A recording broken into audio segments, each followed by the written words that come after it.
Well, hello and welcome again to Artist of the Week. This week's spotlight is Megasweet, the moderator behind the Ask Smarty Bell Tumblr and the other half of Ask Foodshy. Welcome, Megasweet. Howdy. How are you doing tonight? I'm doing pretty good. I'm enjoying the fact that the weekend is coming up. Yeah, absolutely. It's going to be, is it nice weather where you're at? Yes, definitely. It's a nice change. Especially for this time of year. Um, Oh yeah. Megasweet has been kind enough to come on and answer a few questions here with us. So without further ado, I guess we'll get started. So the first question I have for you is, how long have you been an artist? Well, I've been drawing since forever. I mean, I guess that's the answer most artists say, but I started elementary school age, mainly just doodling because I was bored, but like really getting into it. I would always draw like the usual like action-packed superheroes and that kind of thing. Characters with rocket boosters on their shoes. Hmm. But yeah, I mean, eventually I kept at it. Like I just continued on with it, where others in my age range kind of got bored with it and went on to other things. But yeah, the obsession was definitely there from the get-go. Now, are you just have you been self-taught this entire time, or have you had any kind of education or training? Early on, it was like all on my own, just like trial and error, anger, rage, trial and error, that kind of thing. Hmm. Eventually, I began to pick up things, tips and tricks here and there, and I paid more attention in art class, and eventually, when I hit high school, I was lucky enough to get enrolled into a art academy that was sort of like a joint thing in combination with my regular academics. Um, so I took basically two different schools at that time, academics in the morning and then like art in the afternoon. And yeah, it was a very busy time for me. Like, getting all that high school in and all the arts. I definitely learned a lot there. It helped a lot. Okay. Now, how did you transition into drawing ponies? How did that happen? That was a result of just my activity among 4chan and specifically the comics board, the comics and cartoons board. Hmm. Um, I I was a very avid visitor there. I would go there every day just to see what's new with comics and cartoons, and suddenly I started noticing this rise in interest with the show with ponies, and I was like, what's the deal here? And I didn't really pay too much attention to that. I just kind of like let the threads be and kept going on my way. But after a while, I just started browsing those threads and taking notice of it. And uh, a little while later, I caught an episode by chance, and I didn't hate it. I thought that was pretty good. Yeah. So I decided to watch the rest of the episode, which specifically it was Dragon Shy. Um, and yeah, I mean, I liked it. So I checked out more of the threads and started following from there. And after a while, I just, after posting anonymously, I started to draw things for it, and it picked up from there. Okay. One of the things that you're kind of known for are your humanized versions of the different ponies. How what do you enjoy about drawing them, and why the ponies in particular as humans?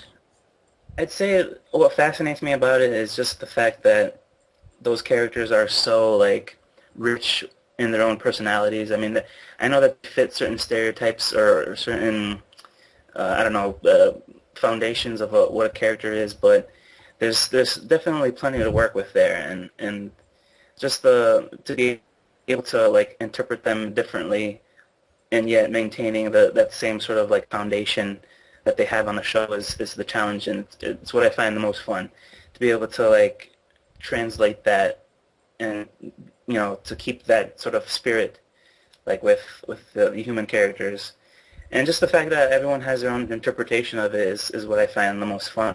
Like you'll find different versions of Fluttershy, different versions of Pinky, and they're all good. I mean, I enjoy all of them. Okay. Um, So yeah.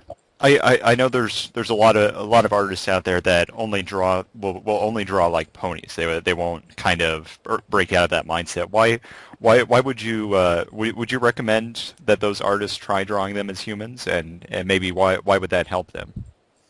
I mean, if they have the interest in it, I would definitely encourage them. I mean, if it's something that they really don't want to do, then more power to them for drawing the regular ponies. That's it's all up to them. But I'd say like if they want to become more well-rounded, if they're learning and they want to learn more things, I would definitely like encourage that. Just to pick up anatomy skills, because that's vital when you want to capture the right kind of human. Yeah. Just being able to pick up all those little skills, I think it's real useful. Okay. I guess we'll move on now to the tumblers that you work on. The one that you kind of mainly work on is Smarty Belt. What was the inspiration behind that tumbler? Well, I guess at the time when those tumblers were, becoming increasingly popular, as a result of like Ask, Apple Bloom, and all those, I felt like the need to make one of my own, just because I wanted to give it a try and see if I could maintain a schedule with that along with my other things. So I was debating, whether to do something related to Sweetie Belle or something related to Fluttershy or something like that. Yeah. There was already several of those tumblers existing at the time, so I know I needed to have some kind of different pitch or its own little twist on things. So I wanted to take advantage of the fact that she's kind of when she had more focus on the show, she was kind of like the dumb one, the kind of slow, Yeah. not always on the uptake. So I decided to play around with that and have her pretend to be or believe she's this smart character and answering the questions as best she can, but she's just a little kid, so she'll answer the questions that way. Oh, very So that's interesting. basically, yeah. How she kind of came about. The other one that you work on is Fluttershy with Cartoon Line. What's it like working Yes. with CL? I'd say it's definitely a pleasure. She started that Tumblr, and I was like, I was following it since the beginning, and I always enjoy her work, so it's fun seeing her and do her thing. Um, One of the interesting things about her style is that it's always changing. It's never like one specific thing. Hmm. It's sort of like its own little evolution. Um, and so when she asked me on board, I was like, sure, I'm definitely up for that. Um, but I knew going in that I wanted to respect her sort of creation of that separate like universe. Kind of that vision. So yeah, I didn't want to like trample in and throw my own things around. But we worked together, threw ideas around, and it's been working really well. Now you've done a lot of collaborating with other artists in your past. What does collaboration kind of bring to you as an artist, and why should other people kind of consider that, do you think? Um, you get a better perspective on what the other artist has in terms of their skills and what they bring to the table. You get to see how they approach certain things, and compare and contrast and see, oh, that sort of tactic works pretty well. Maybe I'll try that sometime. And you pick up, all these kinds of techniques, and it's really fascinating. It's one of the reasons why I enjoy doing collaborations uh, whenever I can, because it's always an eye opener. There's always something new to learn, and I feel like if you don't learn anything new, then that's a problem. You always have to be learning something. Absolutely, absolutely. Speaking of learning things, how have just in general, how have ponies changed the way you think as an artist from or from before you started out? Mhm. That's a good question. I'd say that it's helped me be able to translate characters when it comes to anything. Like just come up with my own specific style for that. This is like actually my first big fandom. Before this, it was kind of like mixed things here and there, so I never actually did too much fan art. Um, but yeah, the show has definitely like opened up new pathways as far as just like bouncing ideas with other artists and working with other artists, which is kind of a new thing for me.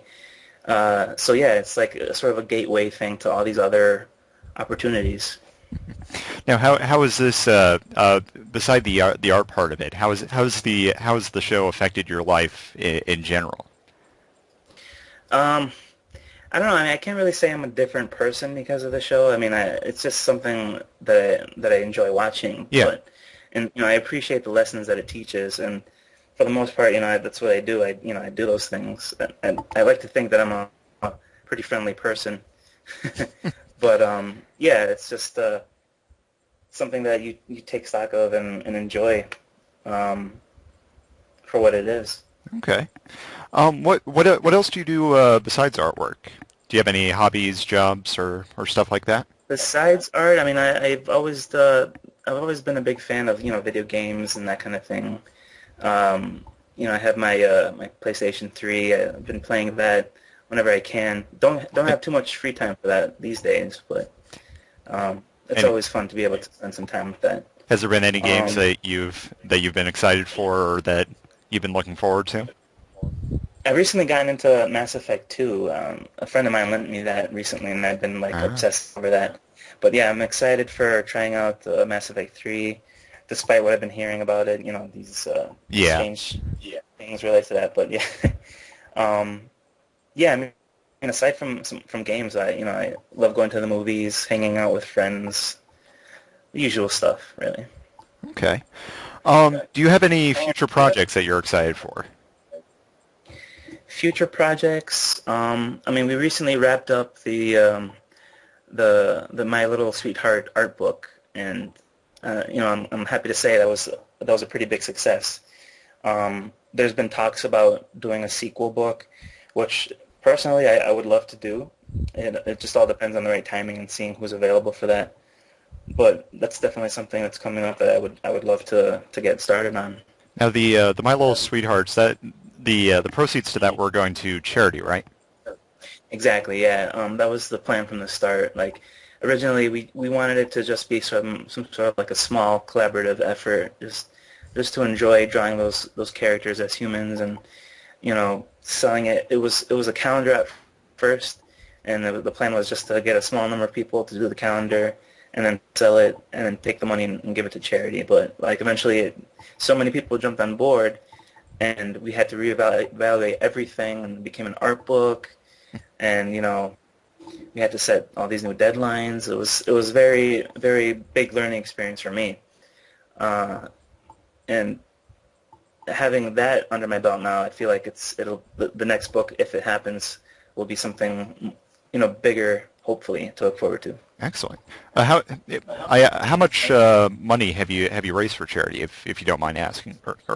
Um, the website that we work with, Lulu.com, they take a certain percentage of each sale that we make, Of course. because they basically they print it and they ship it directly as soon as you order it, which is really convenient for both sides. So yeah, I mean they take I forget the specific number, but we've made close to 400 sales, and if I remember our last conversation with the other members of the group, that adds up to something like 3,000 or so Oh, after Lulu takes a certain percentage. of course. But that's So still yeah, that's still very good. yeah, it is a good number. Yeah. So would that qualify as your favorite project that you've ever worked on, or do you have a specific favorite in mind that? Um, yeah, I guess as something most recent, I'd say that's my favorite. Yeah. Um, it's one of my first being as like the sort of leader of it, quote unquote leader. Uh, you know, Yeah. I learned a lot of new things, and it was great to be able to get feedback from everyone involved. Just getting like advice and that kind of stuff. So yeah, I would say that's probably my favorite. Besides trying to get this new second art book going, is there anything you're working on currently that you can tell us? Well, I have plans for creating a new Tumblr. I'm not sure how soon that's gonna see light, but Oh. um, as soon as I finish commissions, which is coming on close now, I plan to set up that Tumblr. It's basically um, a humanized Tumblr imagining the main cast as a girl band and just creating its own universe from there, like how they meet, how they interact, Yeah. what they play, that kind of stuff. So I'm pretty excited for that, and I hope I can get started on it soon. It sounds like a lot of fun. So, Yeah, yeah, I have so many ideas for it. I'm just kind of like itching to get started on that. um, I guess my last question here for you would be, what advice would you give other new artists that are just starting out? I'd say don't get discouraged by seeing how like amazing other artists are. What I find a lot in like learning artists is that they get so distraught when they're like struggling to learn something and they see somebody else performing it like so easily. These artists who are so great right now, they started off the same way. I know that there's some who are sort of like prodigies and pick it up right away, but those are rare. Like most, including myself, most artists start off really crappy, and it takes a long time to develop those skills and do something that you're happy with. But like even really talented artists never create things that they love all the time. If you love everything you do all the time, then there's no room for improvement, and so you might as well just throw in the towel. There's always room for improvement. There's always new things to learn, and it's just a matter of practice, practice, practice. Like what a lot of people say. It's true. Practice. Practice makes perfect. All right, very good advice. So that's all the questions I have for you tonight. Was there anything else you'd like to add before we set this off? I'd just like to say that Fluttershy is best pony. Yeah. You It's true. to quote the dude, that's just like your opinion, man. Well, thank you very much, Megasweet, for taking the All time right. to come out here and do this with us tonight. So. Thank you.